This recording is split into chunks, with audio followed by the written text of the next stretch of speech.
Welcome back to Mass Appeal. It's time for Savings Appeal, and we are sharing an insider list with you. It's 10 things to know when planning your retirement, and we're joined by Dylan Bond, the owner of Bond Financial Services. He's here to explain. Dylan, it's a pleasure to have you here. Good Happy to be Wednesday. Here. Happy Wednesday. So we've been going over this list for the past few weeks. The first thing that you need to know is that you're going to live a long life. Right. The second, the health care is going to be pretty expensive. It is. Third, you need to have a housing plan in place. Sure. But the fourth thing we're talking about today is long-term care assistance. Right.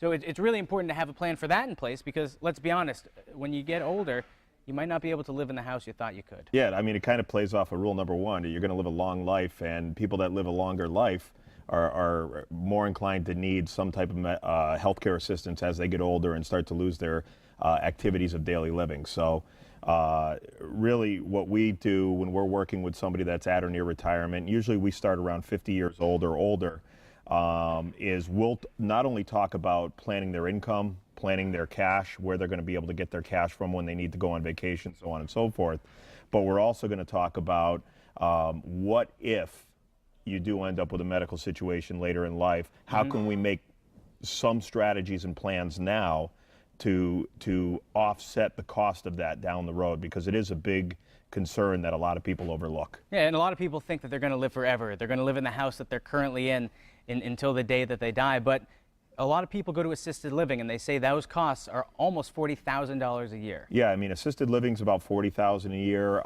In the Massachusetts area, a double occupancy nursing home room is close to $100,000+ a year.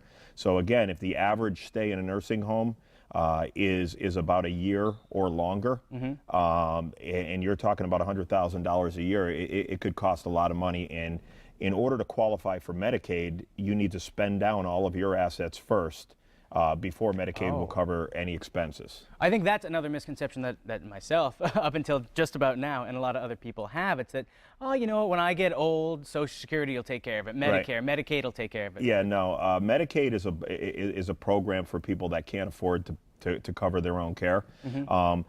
Most people that do have assets, savings accounts, investment accounts, real estate, before they'll qualify for Medicaid, they're going to have to be required to spend down their assets based on whether they're single or married. There's different levels there, but it's something that the sooner you start planning for, the more options you're going to have. I'm a big fan in trying to kill more than one bird with one stone. And long-term care insurance, to me, one of the biggest concerns that people have there is, what if they don't need it?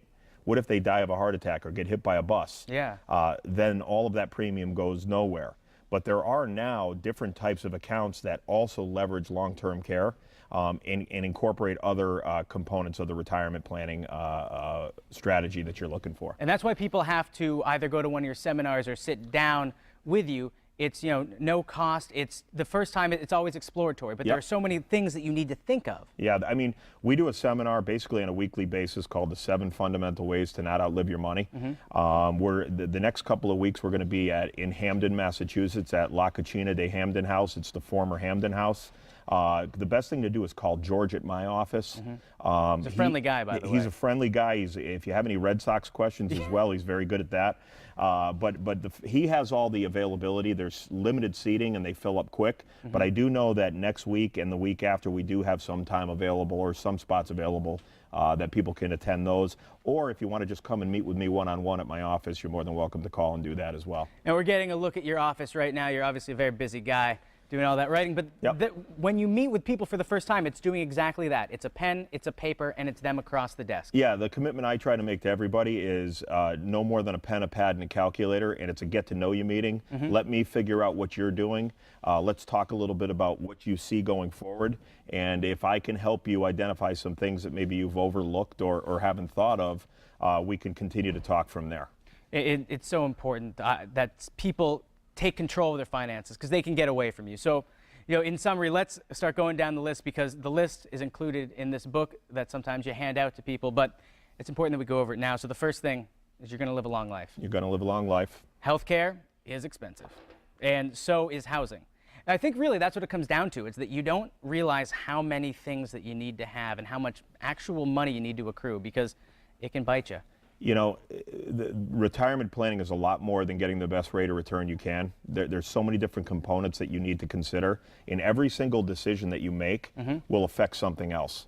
And if you're trying to make piece by piece decisions without thinking about the whole picture, a lot of times you're going to end up not planning for something that'll come out of nowhere, and it's going to be hard to deal with. And oftentimes, if you miss that one thing, that can be the difference between living a happy life and living a relatively treacherous retirement. There's two types of planning: proactive planning and reactive planning. I believe in proactive planning. The sooner and more proactively you plan, the less surprises you'll have down the road. Well, Dylan, thank you so much for stopping by today. Thank you. It's a pleasure having you here. And to get all of Dylan's 10 tips, you can meet with him at a free seminar, or you can schedule a one-on-one session. It's easy to do.